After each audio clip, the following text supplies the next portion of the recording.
Today we're talking about quite possibly the worst movie I've ever watched, After We Collided. And you can tell that the books were originally like a fan fiction style story about Harry Styles, but then it was modified a bit and the guy was called Hardin instead of Harry. You can tell, it shows, because everyone was completely trashing this book and calling out how badly written it was, and then when it was made into a movie, it was not any better. I've already made a video about After, which is the first movie in this series. I'll link it up here and in the description. I would highly recommend you check it out. And on my channel in general, I talk about commentary surrounding movies and really bad TV shows I've watched, or good TV shows. So subscribe and click the notification bell, and then all, so you get all notifications. Let's get into it. The love interest is called Hardin, and with Damon, for example, from the Vampire Diaries, yeah, he's a jerk and at points he can be really horrible, but the actor gives him such a charm. He's quite funny, whereas with this guy,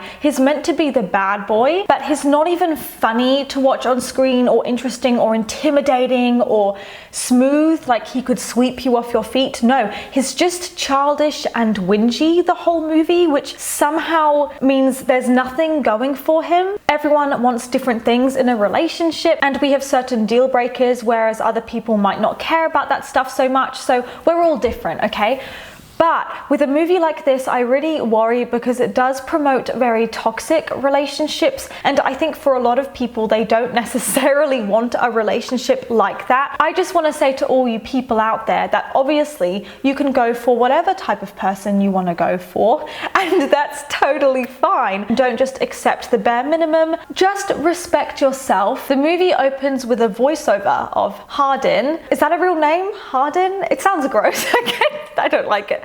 But it opens with a voiceover from Hardin talking about his love with Tessa and how he's lost her now, as if there's some star-crossed, insane, legendary Guinevere and Lancelot style romance. He's even referencing like the Bronte sisters and Jane Austen, Pride and Prejudice, and the Greeks, as if their story is so iconic and so incredible that you should take it seriously, and it's not just a comical, steaming hot mess. We're actually meant to think they're meant to be together, and he genuinely likes her and thinks there's something special about their relationship. The whole, voiceover and montage of them together makes it sound like this is going to be a really beautiful, thought-provoking movie. Odd, because it just doesn't work when you look at the vibe throughout the rest of the movie, where it's way less serious and emotional and heartfelt. So that in itself was very jarring. I thought he was homeless. He's sleeping in his car next to the trains.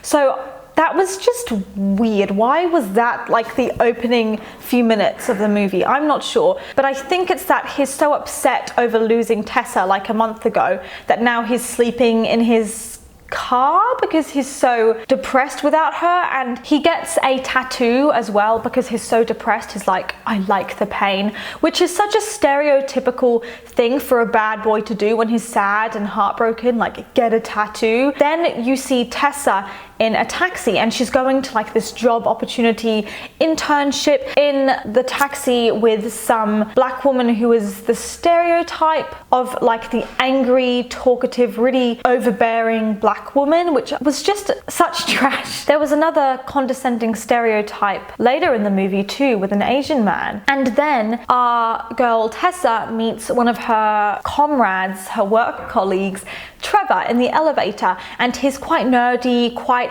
business oriented and introverted, but he seems like a decent guy. Although they do look like siblings, they have way more banter than her and Hardin ever had already, and already more chemistry, and he sort of seems to like her. One of Tessa's co-workers is played by that girl who was Carolyn in the Vampire Diaries, which somehow made me so sad. We've taken so many steps back and she feels like she needs to go and work on this movie. Come on girl, you're better than this. That's so sad. Again, a very weirdly developed, out of place character. She barely knows Tessa, and a lot of their conversations and interactions are very awkward and disjointed. And then she suddenly sits Tessa down like, I have to tell you something. Me and Vance are more than friends. We're actually dating. We're in love. And I was just imagining how awkward that would be for me if I was on my first day. My coworker suddenly starts to tell me all these details about her personal life I never asked for, because you don't know each other at all. For some reason they mention, oh, we're going out to this club tonight and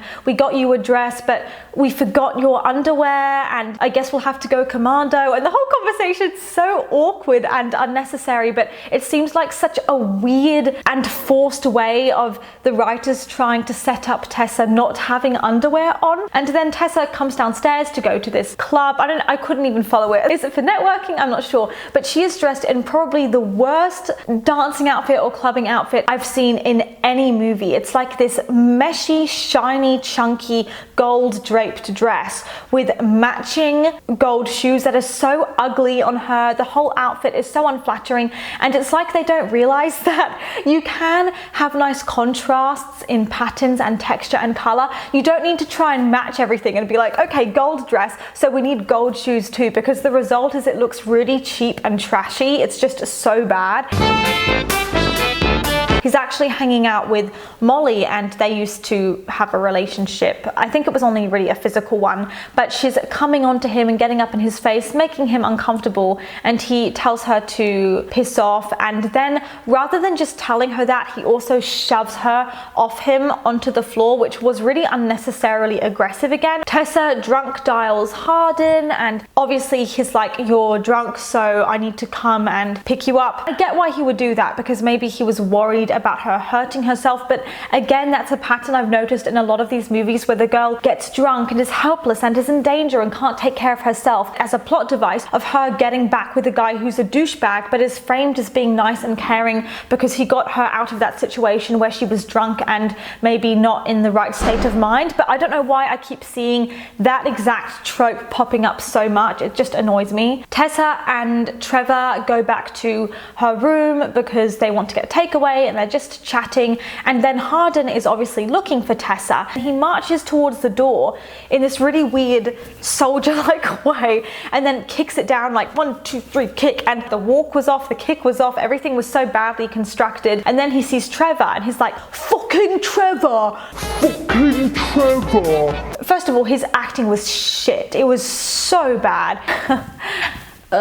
His British accent is one of the worst parts of this movie. The way he talks is so bad. Whatever our souls are made of, hers and mine are the same. I can't even imitate it. I said that to get back at her and I realised how stupid it was. Fate just seems to get in our way. I want us to have a future, Tessa. I was just looking at interviews of the actor to see how he talks. He sounds so different to his character Hardin. When I think his acting and his character as Hardin, the way he says certain words is different. The emphasis he puts in certain words is different because his voice is so much more annoying in the movie. Tessa is annoyed at him once she gets Trevor to leave, like, Hardin, you can't control who I talk to or who I see. And then obviously she's drunk and she starts kissing him, so he should stop her because she's drunk and she can't really consent because she's not in her right mind, and he obviously is not drunk. But then he still ends up sleeping with her, and then the next morning she wakes up and he can't see her, so he starts hitting the bed like, Tessa! Tessa! Like he's 3. And this is a real issue I have with Hardin, is that he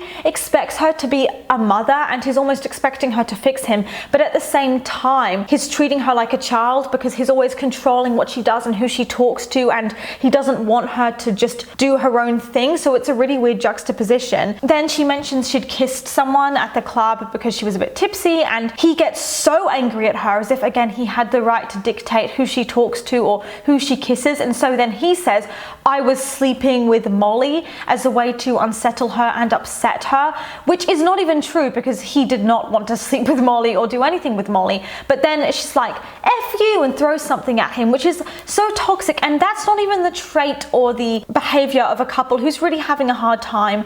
That's like setting you up to be in an abusive relationship. Those are red flags that this relationship could escalate into something that becomes very physical and very violent if it ever reaches a point like it does at multiple sections of this movie where you are no longer trying to communicate and listen to the other person. If it's gone past that and you were just swearing at each other and cursing at each other and throwing stuff, then it's not healthy anymore, especially if it's such a roller coaster. Like one minute you're happy like they are, and the next minute they're fighting, and then they're happy again, and then they're fighting. She has a lot of problems, but not half as many as he does.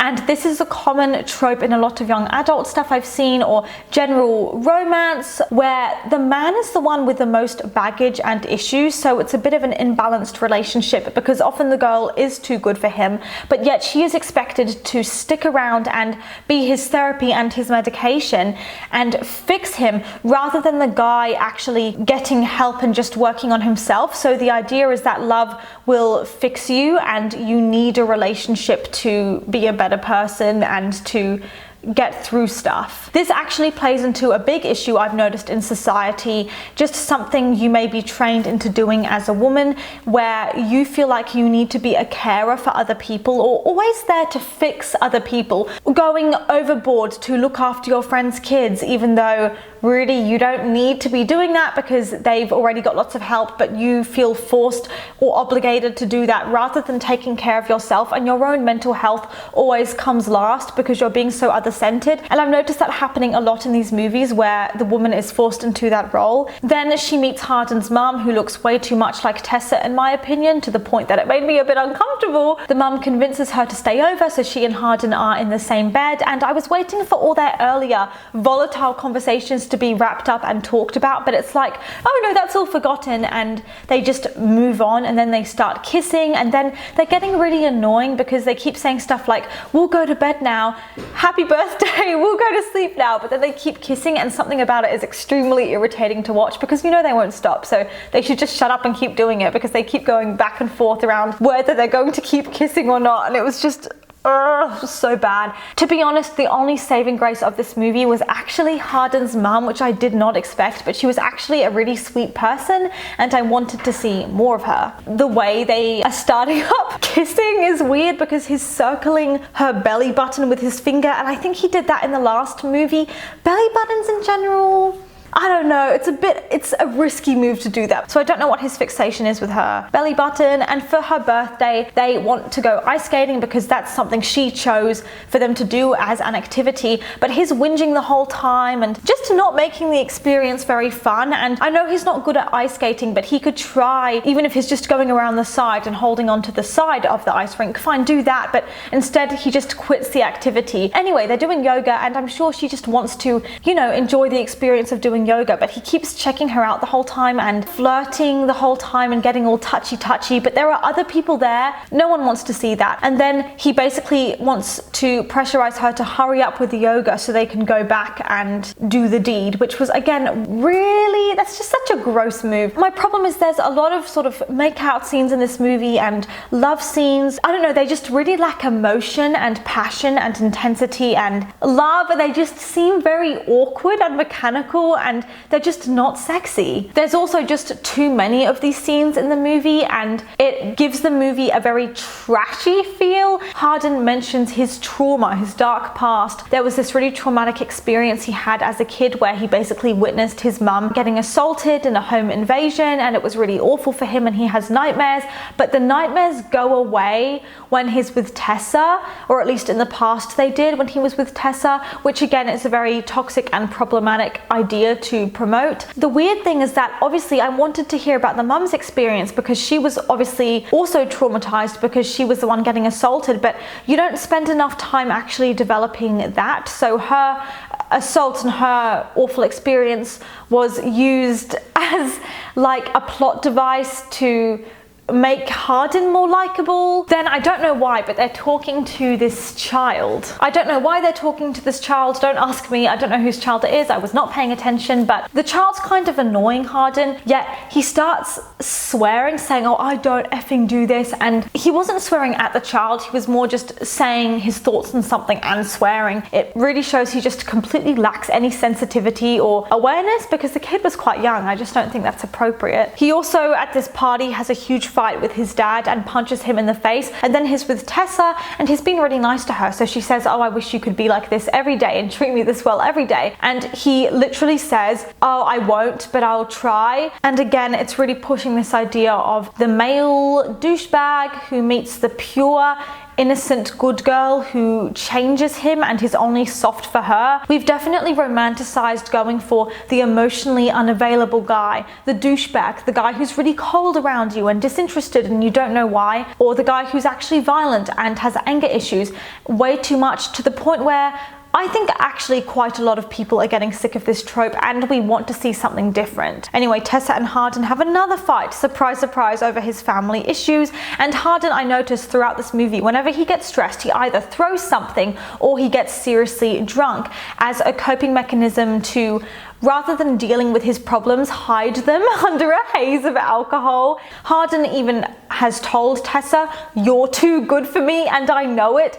Is that meant to be romantic? Am I meant to be like, oh my god, that's so hot, I'm dating a guy who's not on my level at all, what a compliment. Tessa and Hardin go to a party together. They seem to be a bit more stable as a couple, but then Tessa sees Molly, they get into a super catty fight, which makes Tessa look so bad. Whenever she's dating Hardin, I swear, she just gets involved in all this bad stuff and actually becomes a worse person and more unlikable. But for some reason that fight turned Hardin on. I don't even know. But then they have another love scene that was really gross, and just the whole movie has such a dirty, not in a good way, like a bad way, dirty, crummy, spongy feel to it that does not appeal to me at all. Then Hardin sees texts on Tessa's phone that make him think that her and Trevor are having a relationship, or she's going away, or something she didn't communicate with him. So he jumps to conclusions rather than, you know, communicating with her like a normal couple. And so he goes downstairs and I think he's flirting with a girl. Honestly, I couldn't really follow it, but Tessa then comes down and also gets the wrong idea there. It was honestly very confusing, but she gets really angry at him, so she runs in front of him and goes and kisses a guy just to prove, I don't know, and also that guy did not consent to being kissed, so that's messed up. Then Hardin gets really angry, they start swearing at each other. Then another trashy, over-the-top trope, Tessa gets in a car accident and Hardin wants to know which hospital she's at, and for some reason he goes to talk to Landon about it. He's like, hey, which hospital is she at? I want to see her, is she okay? And Landon's like, no, you're no good for her, or I don't want to tell you. Doesn't want to communicate with him, so then they start fighting. Again, Hardin's anger issues. That whole sequence of events, from their fight at the party to her car accident to the fight with Landon, was all so all over the place and jumpy. At an event, Tessa's talking to Trevor and he says that he told Hardin to stay away from Tessa, and he realizes in retrospect it was not his place to do that. He's a lot of a better person than Hardin is in some ways, because at least he's acknowledging and being honest with her, like, hey, I messed up. Then he hints that he has feelings for her. He says, I'll be back in a second,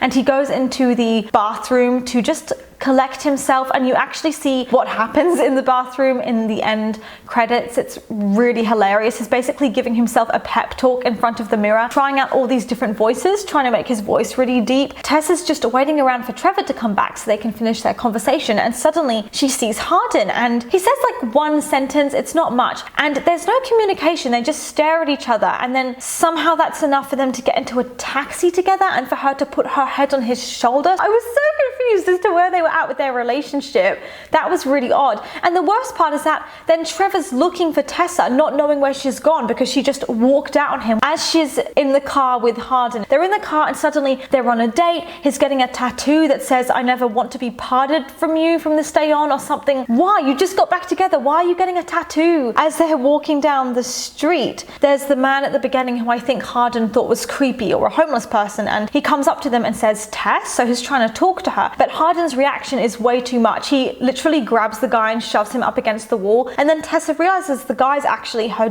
dad. So the movie ends on a serious cliffhanger, setting it up for the next movie, which of course I will react to and do a review on, even though it's painful to watch. I don't think she really had a relationship with her dad or had spoken to him, so it was a shock to her that he was there. Thank God that's done. I really hated this movie on a deep level. It was very excruciating at points to watch. So those are my thoughts on this complete garbage fire of a movie. With some movies that are a little bit trashy, they're still fun to watch. Like the Bridget Jones's Diary movies can be a little bit over the top or trashy, but they're still really good movies and they're really fun to watch. They're entertaining, but with this, I didn't even get entertainment value out of it. I felt like I got nothing out of it and I'd wasted an hour of my life. So please let me know what you think. Make sure you follow me on Instagram. Yeah, I love you guys so much. much. I hope you're doing well. Make sure we raise the bar a bit for the kinds of relationships that we're seeking out, because this is not it, sis. But I will see you for my next video.